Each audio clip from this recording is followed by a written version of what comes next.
Hello hi friends అందరికీ ఈరోజు మనం డీసెట్కు సంబంధించి ఫిజిక్స్ పేపర్ పార్ట్ బి ఏ విధంగా ఉంటుంది అని ఒకసారి మనం చూసినట్లయితే దీంట్లో ఇంగ్లీష్ మీడియం మరియు తెలుగు మీడియం నుంచి మనకు ఇంటర్ సిలబస్ నుంచి అడగడం అయితే జరుగుతుంది.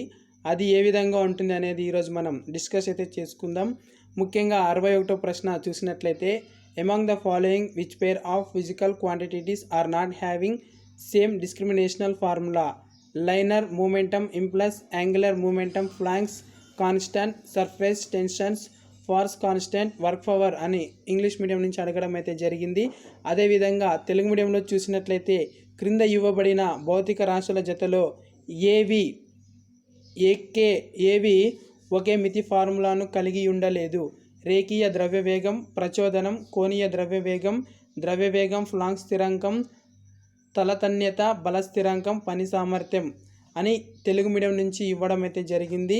మరియు ఇంగ్లీష్ మీడియం ప్రశ్న చూసినట్లయితే the maximum highest reached by a projectile launched at an angle of 45 degrees with the horizontal is half of its range, 1/3 of its range, 1/4 of its range equal to range. క్షితిజంతో 45 డిగ్రీల కోణంతో ప్రక్షిప్తం చేయబడిన ప్రక్షేపకం చేర్చే గరిష్ట ఎత్తు, వ్యాప్తిలో సగం, వ్యాప్తిలో 1/3 వంతు, వ్యాప్తిలో 1/4 వంతు వ్యాప్తికి సమానం. వీటికి సంబంధించినటువంటి కీ షీట్ను చివర్లో అయితే చూపడం అయితే జరుగుతుంది. మీరు వాటికి సంబంధించి స్క్రీన్ షాట్ అయితే తీసి పెట్టుకోండి. ఇక్కడ ఎక్స్ప్లెయిన్ చేయడానికి చాలా సమయం పడుతుంది కాబట్టి వాటిని లాస్ట్లో అయితే మీకు కీ షీట్ను చూపిస్తా. లేదు అంటే డిస్క్రిప్షన్లో నా నంబర్ ఉంటుంది, దానికి మెసేజ్ చేయండి. ఈ ప్రశ్నపత్రం మరియు కీ షీట్ని అయితే మీకు వాట్సాప్కు సెండ్ చేస్తాను. అదేవిధంగా మనం ఇప్పుడు 63వ ప్రశ్న చూసినట్లయితే if FS, FK, FR statistic kinetic rolling frictional force then FS, FK, ఎఫ్ఆర్లు స్థైతిక గతిక దొర్లుడు ఘర్షణ బలాలు అయితే ఏమవుతుంది అని ఆన్సర్ అయితే ఇవ్వడం అయితే జరిగింది. అదేవిధంగా 64వ ప్రశ్న చూసినట్లయితే a person holding 150 kgs mass steadily on his shoulders for 30 seconds then the work done by him. ఒక వ్యక్తి 150 కిలోగ్రాముల ద్రవ్యరాశిని తన భుజాలపై 30 సెకండ్ల కాలం పాటు ఎత్తుకుని ఉన్నప్పుడు ఆ కాలంలో అతను చేసిన పని 4500 జౌలు, 0 జౌలు, 180 జౌల్, 120 జౌల్ అని ఆన్సర్ అడగడం అయితే జరిగింది. అదేవిధంగా 65వ ప్రశ్న చూసినట్లయితే the angular velocity of A second hand in a wrist watch అని అడగడం జరిగింది. వాటికి సంబంధించినటువంటి ఆప్షన్లు కింద ఇవ్వడం అయితే జరిగింది. మరి చేతి గడియారంలో సెకనుల ముళ్ళు కోణీయ వేగం, రేడియేషన్ సెకను వీటికి సంబంధించినటువంటి ఏది అని మనకు అడగడం జరిగింది. అదేవిధంగా 66వ ప్రశ్న చూసినట్లయితే if the amplitude of simple harmonic oscillator is slightly increases then the its time period increases becomes 0 remains constant. ఒక సరళాత్మక డోలనము యొక్క కంపన పరిమితి స్వల్పంగా పెంచితే దాని డోలన వర్తక కాలం తగ్గును, పెరుగును, శూన్యమగును, మారదు అని అడగడం అయితే జరిగింది. అదేవిధంగా 61వ ప్రశ్న ఇంగ్లీష్ మీడియం నుంచి చూసినట్లయితే if escape velocity is VE and orbital velocity of v0 then the relation between the escape and orbital velocity is VE అనున్నది పలాయన వేగము మరియు v0 అనున్నది కక్ష్య వేగము అయితే వాటి మధ్య సంబంధం VE equal to 2VO VE equal to √2 V0 VE equal to V0 అని మనకి ఇవ్వడం జరిగింది. అదేవిధంగా 68వ ప్రశ్న ఇంగ్లీష్ మీడియం చూసినట్లయితే the work done per unit volume is stretching A right is given by stress into strain, strain into stress into strain, 1/2 into stress into strain అని ఇవ్వడం అయితే జరిగింది. ఒక తీగను సాగదీయటలో ఏకాంక ఘనపరిమాణానికి జరిగిన పని ప్రతిబలం ఇంటూ వికృతి, వికృతి ఇంటూ ప్రతిబలం ఇంటూ వికృతి, 1/2 ఇంటూ ప్రతిబలం ఇంటూ వికృతి. నెక్స్ట్ క్వశ్చన్ 69వ క్వశ్చన్ ఇంగ్లీష్ మీడియం చూసినట్లయితే the difference between upper and lower fixing points of Fahrenheit scale అంటే ఫారెన్హీట్ ఉష్ణోగ్రత మాత్రంలో ఊర్ధ్వంలో అధోస్థిత విలువ మధ్య భేదం అని ఇవ్వడం అయితే జరిగింది. అదేవిధంగా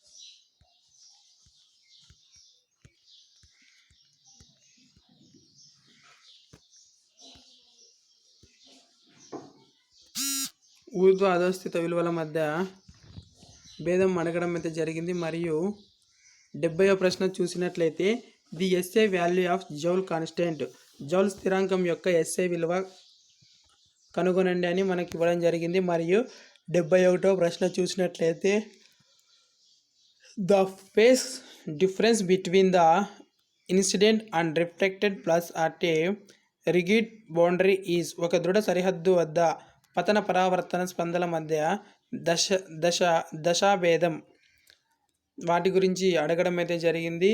మరియు the bottom of a water tank appears to be convex due to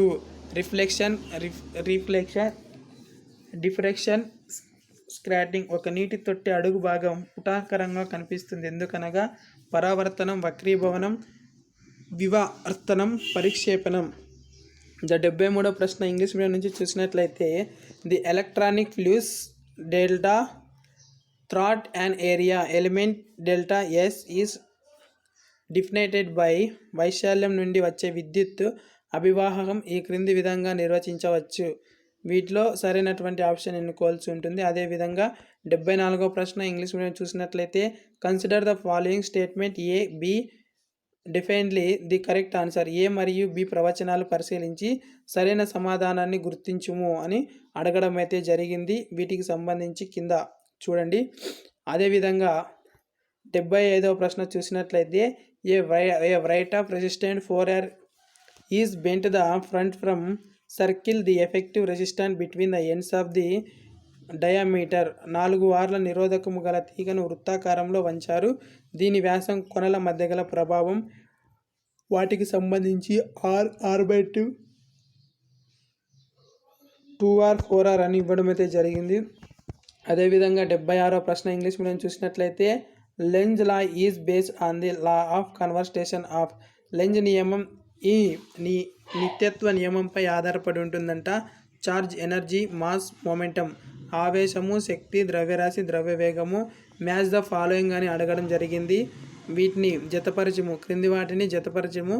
అదేవిధంగా వాటికి సంబంధించి ఆన్సర్స్ కింద చేయాల్సి ఉంటుంది. మరియు 78వ ప్రశ్న చూసినట్లయితే మనకు భావన పతన కాంతి పౌనఃపున్యాన్ని పెంచితే ఎక్కువ సంఖ్యలో కాంతి ఎలక్ట్రాన్లు ఉద్గాతమవుతాయి. కారణము ఉద్గాతమయ్యే కాంతి ఎలక్ట్రాన్లు సంఖ్య పతన కాంతి తీవ్రతపై ఆధారపడుతుంది. భావన కారణం 2 సత్యము మరియు కారణం భావనకు సరి అయిన వివరణ. భావన కారణం 2 సత్యము కానీ కారణం భావనకు సరి అయిన వివరణ కాదు. భావన సత్యము, కారణము అసత్యము. కారణము సత్యము. వీటికి సంబంధించినటువంటి ఆప్షన్లను అయితే మనం సెలెక్ట్ చేసుకోవాల్సి ఉంటుంది. అదేవిధంగా 79వ ప్రశ్న చూసినట్లయితే ఇంగ్లీష్ మీడియం నుంచి the inert gas released in nuclear fusion of U⁴23592 organ యొక్క కేంద్రక విచ్ఛిత్తి ప్రక్రియలో విడుదలయ్యే జడవాయువు ఆర్గాను, నియాను, క్రిప్టాను, హీలియం ఏది అనేది మనం సెలెక్ట్ చేసుకోవాల్సి ఉంటుంది. అదేవిధంగా ఇంగ్లీష్ మీడియం నుంచి 80వ ప్రశ్న చూసినట్లయితే the form a P type semiconductor germanium is doped with, P రకం అర్ధవాహకం ఏర్పడాలంటే జెర్మేనియంకు మాదీకరణం చేయవలసినది ఆర్సెనిక్స్, అల్యూమినియం, యాంటిమోనీ, ఫాస్ఫరస్. తర్వాత చూసినట్లయితే ఇంటర్ కెమిస్ట్రీ నుంచి మనకు 20 ప్రశ్నలు అడగడం అయితే జరుగుతుంది. వాటిని మనం గమనించినట్లయితే specific charge of electron value is, electron యొక్క విశిష్ట ఆవేశం ఈఎం విలువ కనుగొనము అని ఇవ్వడం అయితే జరిగింది. మరియు 82వ ప్రశ్న చూసినట్లయితే which of the following isoelectronic species క్రింది వానిలో సమ ఎలక్ట్రాన్ జాతులు ఏవి అని అడగడం జరిగింది. మరియు ది మొలిక్యూల్ డివైటీస్ ఆక్టెట్ రూల్స్ ఏది, అష్టక నియమాన్ని పాటించని అణువు ఏది అనే ప్రశ్న అడగడం అయితే జరిగింది. మరియు 84వ ప్రశ్న చూసినట్లయితే which the following statement true or false ఇవ్వడం జరిగింది. క్రింది ప్రతిపాదనలో ఏవి సరైనవి ఏవి సరైనవి కాదో కనుగొని ఆన్సర్ చేయాల్సి ఉంటుంది. మరియు 85వ ప్రశ్న చూసినట్లయితే equivalent weight of KMNO4 in acid minimum is molecular weight of KMNO4 ఆమ్ల యానకంలో KMNO4 యొక్క తుల్య భార్యం అంట మరియు అనుభారాన్ని కనుగొనండి అని ప్రశ్న అడగడం జరిగింది. అదేవిధంగా right the relationship between ΔH ΔU ΔH change of empathy changes of internal energy మధ్య గల సంబంధం మార్పు అని అడగడం అయితే జరిగింది. అదేవిధంగా 87వ ప్రశ్న చూసినట్లయితే KP equation of CaCO3 CaCO plus CO2 యొక్క KP సమీకరణం అడగడం జరిగింది. మనకు క్రింద వాటిలో సమీకరణం ఏది కరెక్ట్ అయినదో తెలుసుకొని అయితే ఆన్సర్ చేయాల్సి ఉంటుంది. అదేవిధంగా 88వ ప్రశ్న చూసినట్లయితే formula of baking soda formula రాయమన్నారు. వీటిలో బేకింగ్ సోడా ఫార్ములాను ఏదో కనుగొని రాయాల్సి ఉంటుంది. అదేవిధంగా క్రిస్టాలైన్ అలోట్రోప్ ఆఫ్ కార్బన్ యొక్క స్ఫటిక రూపం అంట. కోలు కోకు సిలికాన్ డైమండ్, బొగ్గు కోకు సిలికాన్ డైమండ్. మరియు 90వ ప్రశ్న the gas causes acid rain is ఆమ్ల వర్షాలకు కారణమైన వాయువు COSO2 CFCO3. 91వ ప్రశ్న ఇంగ్లీష్ మీడియం నుంచి చూసినట్లయితే the covalent crystalline solid is సమయోజనీయ స్ఫటిక ఘన పదార్థం ఏది రాయాల్సి ఉంటుంది. మరియు molarity of 4GNaOH in 500 ml solution is 4 గ్రాముల NaOH 500 మిల్లీలీటర్ల ద్రావణంలో ఉంటే దాని మొలారిటీ ఎంతో కనుగొనము. మరియు 93వ ప్రశ్న English medium molten NaCl is electrolyzed with platinum electrodes the product at cathode is గలన NaCOlను ప్లాటినం ఎలక్ట్రోడ్లతో విద్యుత్ విశ్లేషణ జరిపిన కాథోడ్ వద్ద ఏర్పడినది H2Cl2NaO2. మరియు 94వ ప్రశ్న ఫ్లైండిష్ అధిశోషణ సమీకరణం రాయమన్నారు. వాటికి కరెక్ట్ అయినటువంటి సమీకరణం రాయాల్సి ఉంటుంది. మరియు sulphide ore is concentrated by sulphide ధాతువు శుద్ధి చేయి ప్రక్రియ అంట.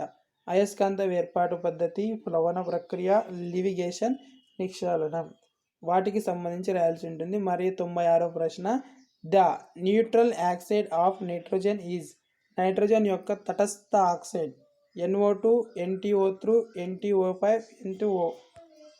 97వ ప్రశ్న icon containing unpaired electron is ఒంటరి ఎలక్ట్రాన్ గల అయాన్ ఏదో కనుగొని అని అడగడం జరిగింది. మరియు 98వ ప్రశ్న the element which is used in vulcanization of rubber వల్కనైజేషన్లో ఉపయోగించే మూలకం SpNaC ఏదో అని అడగడం జరిగింది. మరియు 99వ ప్రశ్న చూసినట్లయితే ఈథర్ తయారు చేయ విధానం ఊర్టర్చ్ చర్య, విలియమ్సన్ సంశ్లేషణ, ఆల్టాల్డ్ సంగమము, రైమర్ టీమన్ చర్య. ఇకపోతే లాస్ట్ 100 ప్రశ్న చూసినట్లయితే CH3 CH3 యొక్క IUPAC నామము కనుగొనమని ఇవ్వడం జరిగింది. ఓకే ఫ్రెండ్స్, ఈ విధంగా మనకు ఫిజిక్స్ నుంచి పార్ట్ బి ప్రశ్నలు అడగడం అయితే జరుగుతుంది. వీటికి సంబంధించినటువంటి కీ షీట్ అయితే మీకు చూపిస్తా. వాటిని ప్రతి ఒక్కరూ కూడా స్క్రీన్ షాట్ అయితే తీసుకోండి. ఇది కీ షీట్. ఫిజికల్ సైన్స్కు సంబంధించి మనం 60 నుంచి ఉంటాయి. వాటిని కూడా ఎక్స్ప్లెయిన్ చేస్తా, రాసుకోండి కావాలంటే. 60వ దానికి 2, 61వ దానికి 4, 62వ దానికి 3, 63 1, 64 2, 65 3, 66 4, 67 2, 68 4, 69 2, 70 3, 71 1, 72 2, 73 1, 74 3, 75 1 మరియు 76 2, 77 3, 78 4, 79 3, 80 2, 81 1, 82 3, 83 4, 84 1, 85 2, 86 3, 87 1, 88 3, 89 4, 90 2, 91 1, 92 1, 93 3, 94 1, 95 2, 96 4, 97 1, 98 1, 99 2, 100 2. ఓకే ఫ్రెండ్స్, ఈ విధంగా వాటికి సంబంధించినటువంటి ఆన్సర్స్ అయితే ఉన్నాయి. మొదటిసారిగా మన వీడియోలను చూస్తున్నట్లయితే లైక్ చేయండి, అదేవిధంగా సబ్స్క్రైబ్ చేయండి. మునుపటి వీడియోలలో పార్ట్ ఏకు సంబంధించిన వీడియోస్ అన్నీ కూడా ఉన్నాయి. వాటన్నింటి కూడా ఒకసారి చూడండి. చాలా ప్రతి ఒక్కరూ కూడా ఈజీగా పాస్ అవుతారు. ఎవరు కూడా ఇబ్బంది పడాల్సిన అవసరం లేదు. ఈ 9 రోజులలో ప్రిపేర్ అయినా కూడా పాస్ అయ్యే అవకాశాలు దాదాపుగా ఉన్నాయి. కాబట్టి వాటన్నింటినీ కూడా ఒకసారి రెఫర్ చేసుకోండి. Okay, thank you friends. ఈ వీడియో నచ్చినట్లయితే లైక్ చేయండి, అదేవిధంగా మొదటిసారి మన ఛానల్ చూస్తున్నట్లయితే సబ్స్క్రైబ్ చేయండి, మరియు తెలియని వరకు మన వీడియోస్లను షేర్ చేయండి. Thank you friends, thank you one and all.